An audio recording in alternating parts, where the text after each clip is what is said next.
Bienvenidos a esta clase número 6 de este ciclo Cuba Comunista.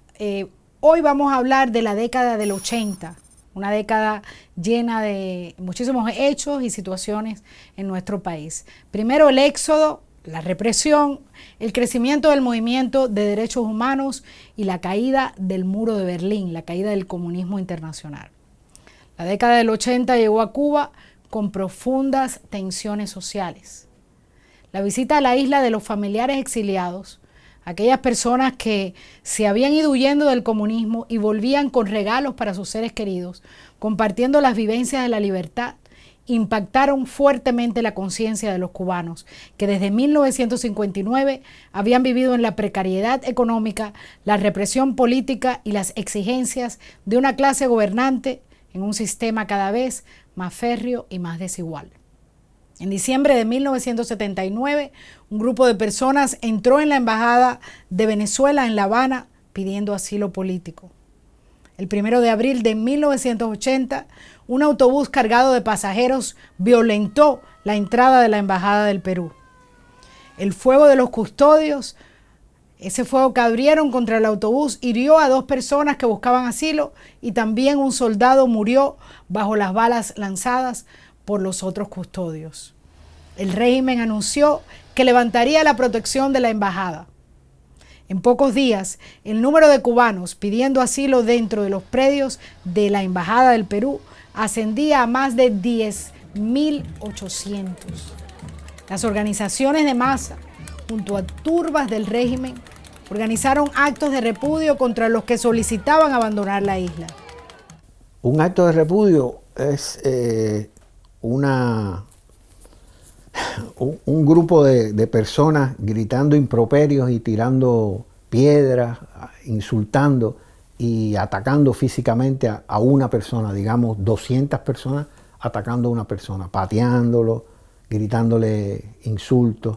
Me habían venido a buscar el Departamento de Inmigración, los oficiales de inmigración, me habían llevado a un sitio que se llamaba Abreu Fontán, que era había sido un club privado, después fue lo que le decían ahí un círculo social obrero. Y ahí se reunía la gente antes de ir a Mariel. Ahí reunían ellos a la gente. La familia de mi madre había mandado 3 embarcaciones a buscarnos. En ninguna nos pudimos ir, ninguno. Se fue. Yo no sé quién se fue en esos barcos, pero ninguno de mi familia se fue. De mis hermanos o de mis padres, etc.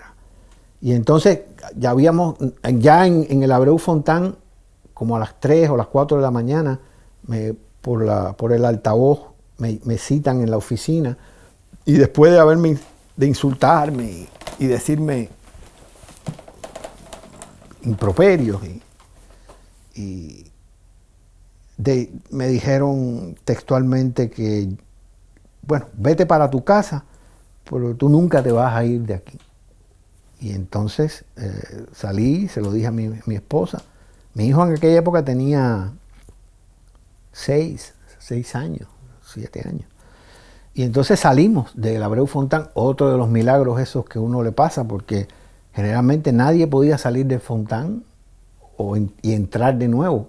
Mi esposa salió, llamó a mis padres, le explicó, entró, nos buscó a mí y a mi hijo y nos fuimos.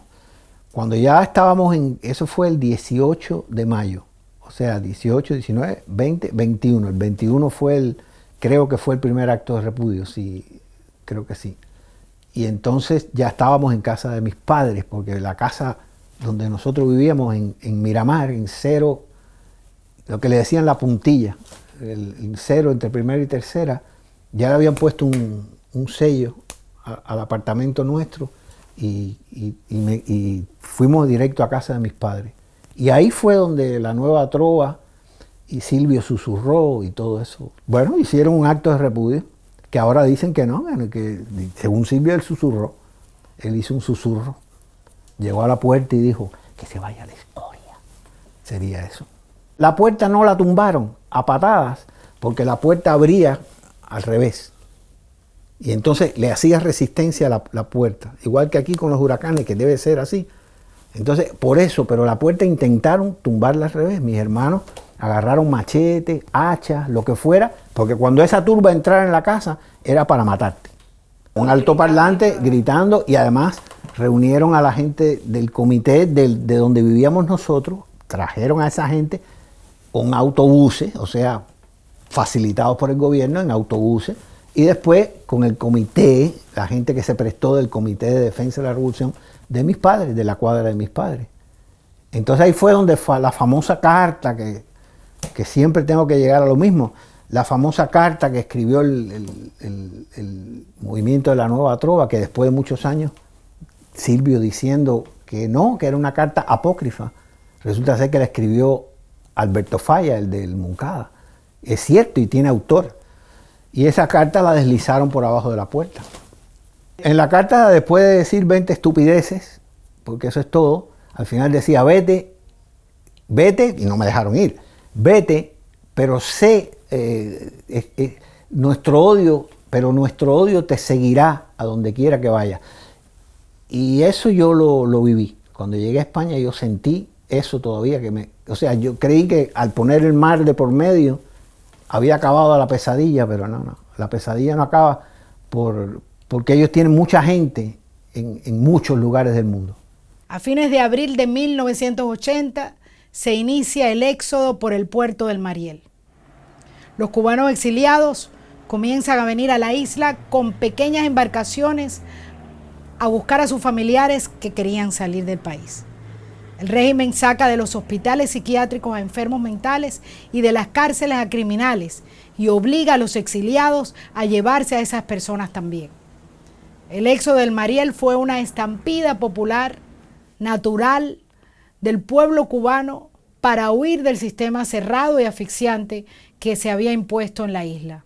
El Mariel empieza el 22 de abril de 1980 e inmediatamente me comuniqué con amistades que tenía acá de que si podían mandar un barco. Efectivamente, un par de amigas de la infancia pagaron para que nos fueran a buscar a mí y a otro amigo, que lamentablemente ese no pudo salir enseguida. Y fue así que vine. Tenía lo básico. Para salir a un hombre de mi edad le pedían la baja del servicio militar, el carnet de identidad y la renuncia del trabajo. El único documento legal que yo tenía era la baja del servicio militar, que hice el servicio militar y ya había terminado, me dieron la baja. La renuncia del trabajo la falsifiqué. ¿Por qué? Porque cuando tú ibas a pedir la renuncia al centro de trabajo es cuando aprovechaban para caerte a golpes y darte el acto de repudio. Entonces yo dije, eso no puede ser, y me falsifiqué la baja del trabajo. Y el carnet de identidad, yo soy un tipo muy problemático para los documentos. Me cuesta mucho trabajo sacar documentos, entonces debe ser un tipo de psicopatía. Y entonces yo nunca saqué carnet de identidad, yo hice fracasar la emulación de Centro Habana del carnet de identidad porque yo nunca saqué el carnet de identidad. Cuando empezó esto fui a una estación de policía y dije, yo tenía un carnet de identidad de verdad, pero necesito un documento provisional. Claro, el documento provisional era una tarjeta amarilla con tu foto y no tenía ninguna historia tuya. Mucho más conveniente. Mucho más conveniente. Bueno, y así me pude ir. Salí de mi casa el 17 de mayo y llegué aquí el 20 de mayo. Y esa travesía, porque en los barcos metían delincuentes. Bueno, yo tengo una historia de eso, que si tenemos tiempo es fantástica. Pues adelante. Yo vine solo, ¿no? Entonces, cuando abren las puertas para pasar al barco, había unas compuertas ahí en el Mariel. El barco donde yo vine era un remolcador, el Valencia. Por cierto, todos esos datos están en un sitio muy bueno, en una base de datos buenísima que hay en el Herald, que tienes el nombre del barco cuando llegaste y cuando te recibieron aquí la lista, ahí puedes encontrar mi nombre, el Valencia. Era un remolcador que traía más de 200 personas, si no me equivoco. Cuando yo estoy entrando, empiezan a decir los hombres solos a la bodega del barco. Entonces yo pensé, bodega del barco, esto se hunde, me coge a mí adentro de la bodega. No. Y veo lo que le llaman el carajo, que es la parte más arriba del barco donde había un pedacito del ancho probablemente de esta silla con un pequeño radar. Entonces yo dije, ahí yo quepo magníficamente, cogí y me senté ahí. y esperé ahí desde las 7 de la mañana a las 3 de la tarde que el barco empezó a arrancar. Cuando el barco empieza a arrancar, traen a los delincuentes. O sea, hasta el momento eran familias. Eran familias. Cuando el barco empieza a arrancar, traen a los delincuentes y yo veo de la profundidad de un hangar unos ojos enormes clavados en el lugar donde yo estaba. Yo digo, lo que sea ahí, yo todavía no sabía lo que era, eso viene para acá a ocupar mi lugar. Entonces, esperé que efectivamente fue apareciendo un muchacho, tendría 20 años, negro, muy grande, vestido con unos pantalones como de un niño de 7 años, no podía cerrárselo, se le reventaban las costuras a nivel de las rodillas, marcado con cicatrices de todos los colores, verdes, azules, rosadas. Aquel tipo subió, yo dije, me va a matar, subió, se sentó detrás de mí, yo me quedé parado, me quité la camisa, me hice un nudo entre la camisa y el pantalón, porque yo dije, para tirarme de aquí me tiene que zafar el nudo, y así arrancamos. En un espacio así, él detrás de mí sentado, su cabeza, su respiración yo la sentía en mi cintura y el barco arranca. Cuando aquel barco arranca, empieza mal tiempo. Fue una cosa, en el momento en que la isla de Cuba desaparece entre la corriente del Golfo y el mal tiempo, cuando el barco iba así de la ola, yo quedaba horizontal. Y cuando el barco volvía, yo quedaba horizontal, pero por la espalda. Y yo empiezo a vomitar. Cuando yo empiezo a vomitar a la gente de abajo, lo que había abajo eran delincuentes. Y esos tipos empiezan a quejarse, oye, estás vomitando, esto y lo otro. Yo decía, yo vomito cualquiera menos a la bestia esta que tengo detrás de mí. Bueno, y yo seguía vomitando hasta que un momento ya que tuve un vómito muy grande y empezaron a organizarse abajo para subir, a sacarme de arriba, a sacarse los tipos, la pesadilla esa que tenía encima. Y en ese momento, la mano del tipo, yo siento la mano del tipo en la nuca mía, una mano enorme, una nuca que coge, me saca, me tira, se zafó lo que tenía amarrado y todo, y me tiró y me sentó en sus piernas. Y aquel tipo con lágrimas en los ojos me ha dicho, mi hermanito, vomítame a mí que nos van a matar por tu culpa.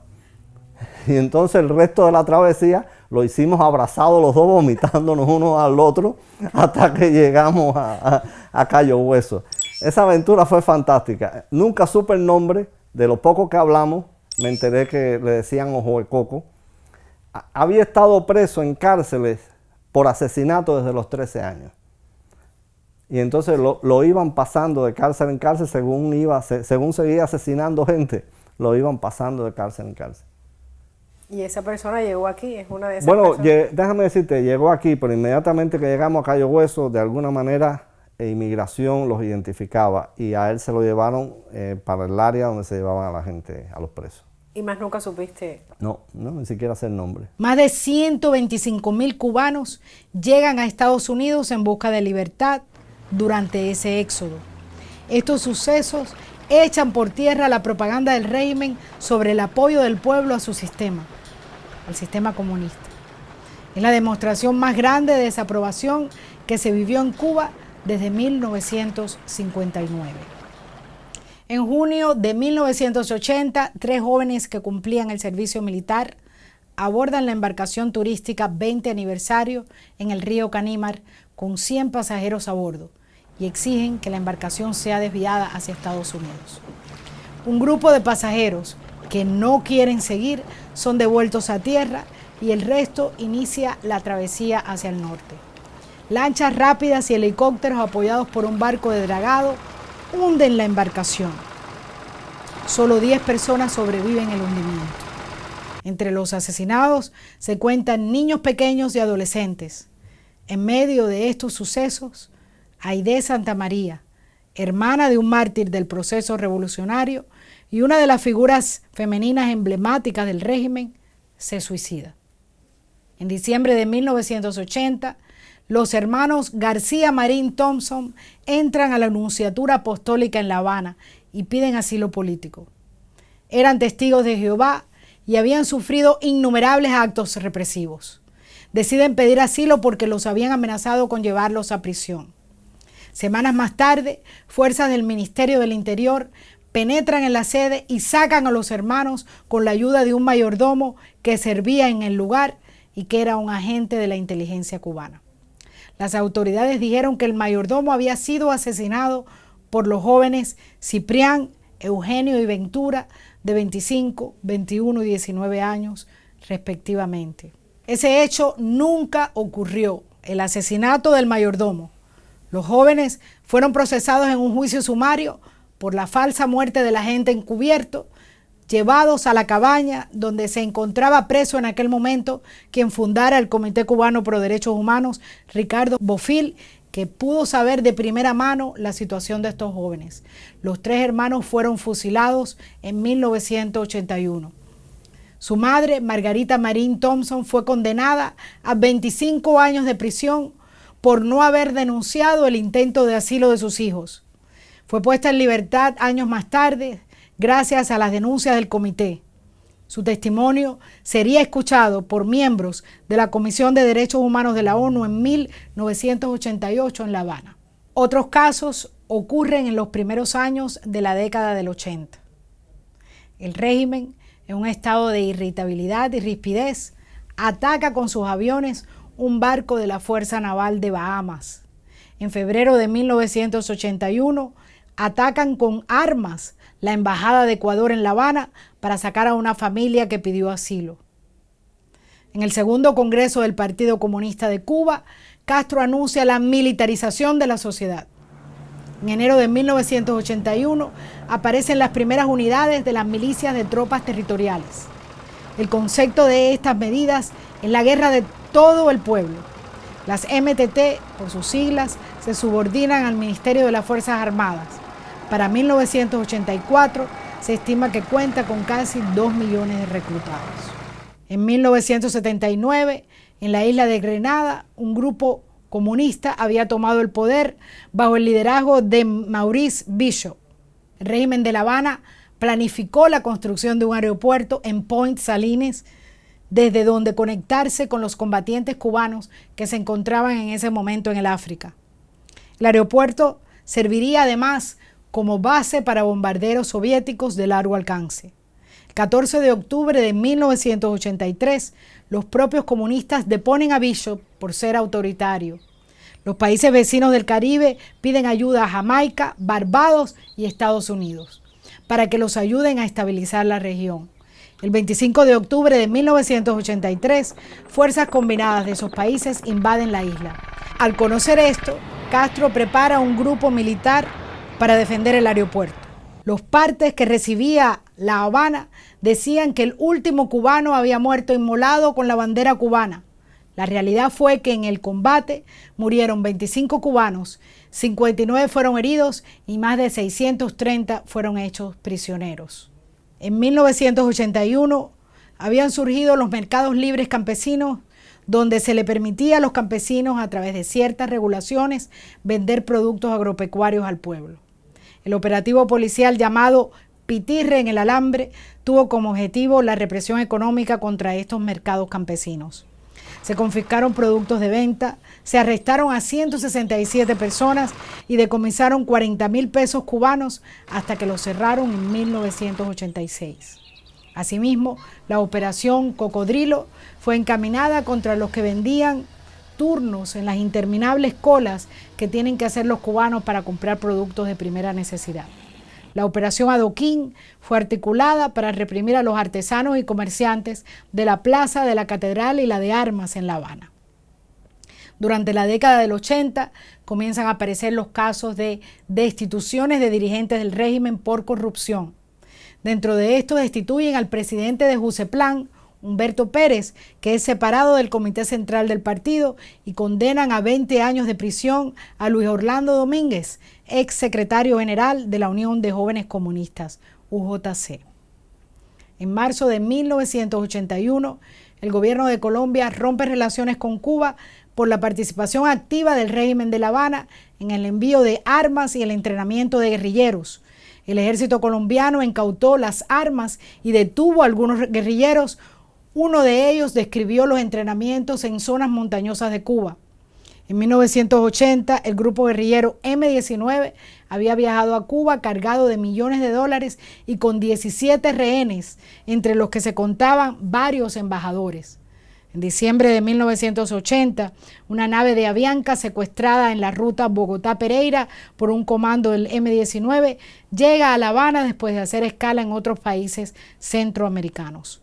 La injerencia de Cuba en los asuntos internos de países de la región, sobre todo para apoyar y formar guerrillas, es constante. En 1981, Jamaica y Costa Rica rompen relaciones con Cuba. Los primeros informes sobre la participación del régimen de La Habana en el narcotráfico salieron en 1982.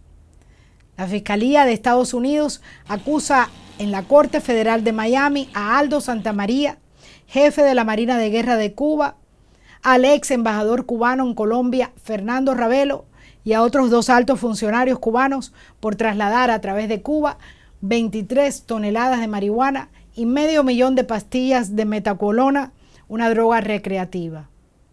Las actividades se realizaron entre 1979 y 1981. En las operaciones intervinieron miembros de las narcoguerrillas colombianas y unidades militares cubanas, además de personal diplomático de Cuba. Este patrón de participación en el narcotráfico se repetía cada vez que eran detenidos traficantes colombianos o que se incautaban cargamentos de drogas.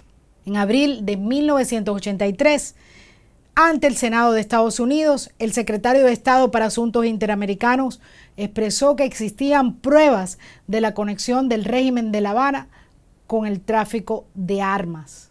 En 1981 se crea en Miami la Fundación Nacional Cubano-Americana, organización sin fines de lucro para influir en la política de Estados Unidos hacia Cuba y denunciar las violaciones a los derechos humanos en la isla. En 1985 se logra la aprobación de la emisora Radio Martí, que comienza a transmitir hacia Cuba el 20 de mayo de ese año. En 1982, gracias a una fuerte campaña internacional liderada por el presidente de Francia, François Mitterrand, el régimen excarcela al prisionero político Armando Valladares, quien cumplió 22 años en prisión. En 1986 se publica su libro Contra toda esperanza, una denuncia de las violaciones a los derechos humanos en las cárceles de Cuba. En 1988, el presidente Ronald Reagan nombra a Valladares representante de Washington ante la Comisión de Derechos Humanos de la ONU. Los presos políticos durante esta década son convertidos por Castro en rehenes o piezas de negociación. En junio de 1984, el entonces candidato a la presidencia de Estados Unidos por el Partido Demócrata, Jesse Jackson, logró la excarcelación de 26 prisioneros políticos cubanos. El logro fue presentado por este candidato como una muestra de que la administración Reagan debería reanudar relaciones diplomáticas con La Habana. Uno de los prisioneros excarcelados, Andrés Vargas Gómez, contradice a Jackson ante la prensa al llegar al aeropuerto y dice: ir a Cuba a cooperar con una ofensiva moral de Castro, más que una ofensa, es un delito. Vargas Gómez había cumplido 20 años de prisión política. En 1985 aparecen los primeros casos de SIDA en Cuba. Fueron 4 militares cubanos que estaban en Mozambique infectados por una misma mujer y los 4 murieron. El régimen publica en abril de 1986 que el primer caso en la isla era el de un homosexual escenógrafo que había viajado a Nueva York. Los enfermos fueron recluidos en una instalación alejada de la ciudad, la finca Los Cocos en Santiago de Las Vegas. Se les prohibía la salida alegando que así se evitaba la propagación. El Ministerio de las Fuerzas Armadas dirigía la operación hasta 1989, cuando esto pasó al Ministerio de Salud Pública. En mayo de 1987, Rafael del Pino, el segundo jefe de la Fuerza Aérea de Cuba, deserta en una avioneta Cessna con su mujer y sus 3 hijos. Se convierte en el oficial de mayor rango en desertar. En septiembre de 1988, una delegación de la Comisión de Derechos Humanos de la ONU, integrada por embajadores de Senegal, Irlanda, Bulgaria, Filipinas, Nigeria y Colombia, visita la isla durante 11 días. el Comité Cubano Pro Derechos Humanos logra compilar un informe de 800 páginas y llevar ante los comisionados los testimonios vivientes de las víctimas de la represión.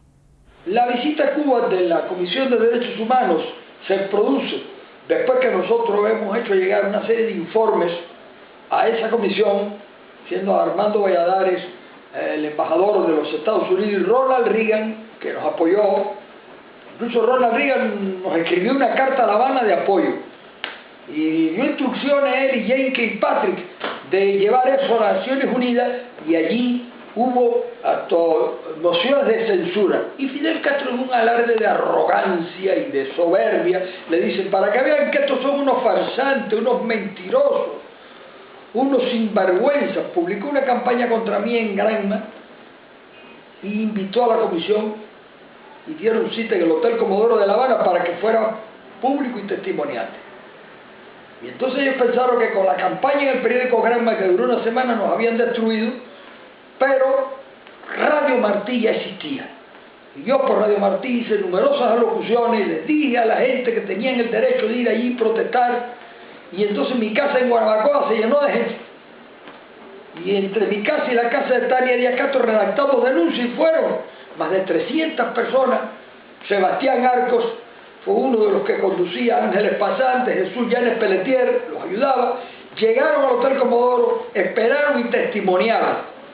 Y Llanes Pelletier llevó allí a Margarita Marín Thompson y le dijo a Liun Sene, aquella señora: yo lo que quiero es que me devuelvan los huesitos de mis hijos, porque después que me los mataron, botaron los cadáveres y yo no tengo ni siquiera dónde llevarle flores. Y a Liun Sene bajó de donde estaba sentado en el estrado, le dio un abrazo. Los que estaban presentes dicen que tenía los ojos aguados y se selló el destino. El informe de 400 páginas yo lo tengo ahí, el más extenso que se ha hecho en el mundo, aún más extenso que los que se hacían contra Sudáfrica. Y están en primera persona los denunciantes como Margarita. Está allí el caso del asesinato de Hugo, el delegado Temprana.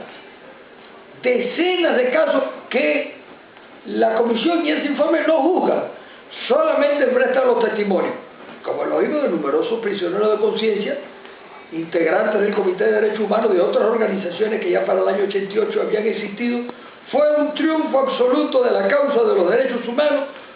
Cobramos una personería en el mundo y una respetabilidad, y la comisión publicó el informe, y en años posteriores hubo sanciones. Después yo mismo estuve allí en persona y se creó una conciencia de que sí, de que Fidel Castro era un terrible violador de los derechos humanos. Hubo censura, hubo documentos.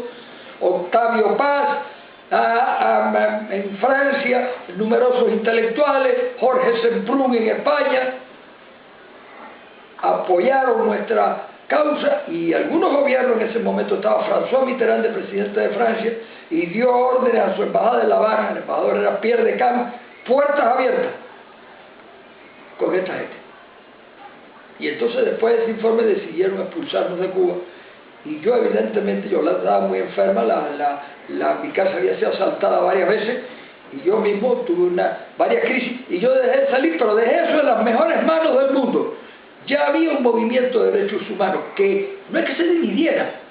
El movimiento de derechos humanos lo que hizo fue multiplicarse. Surgieron decenas de organizaciones, todas con validez y todas con una energía tremenda en todas las provincias.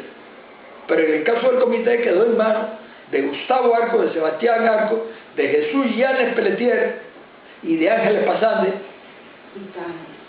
Tania al frente del Partido Pro Derechos Humanos.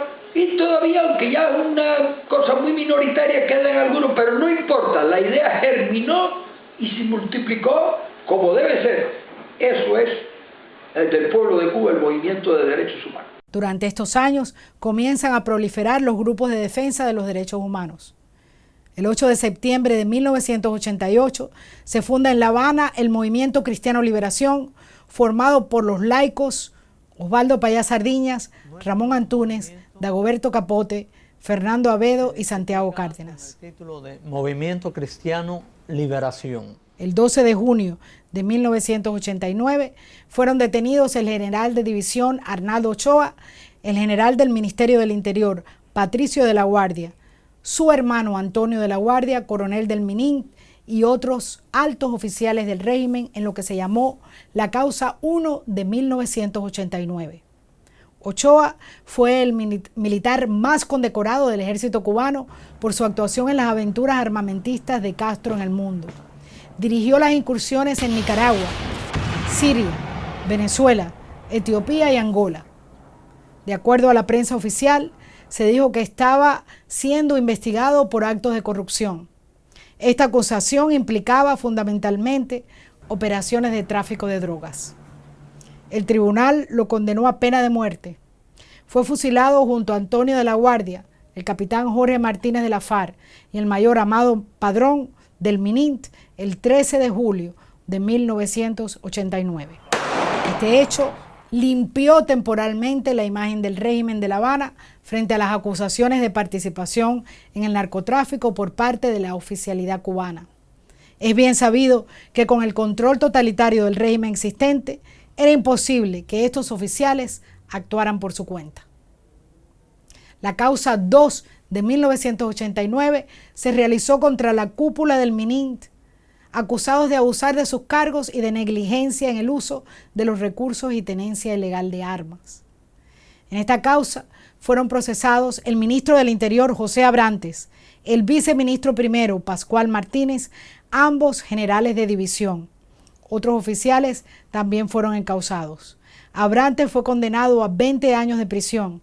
En abril de 1989, Mikhail Gorbachev visita La Habana.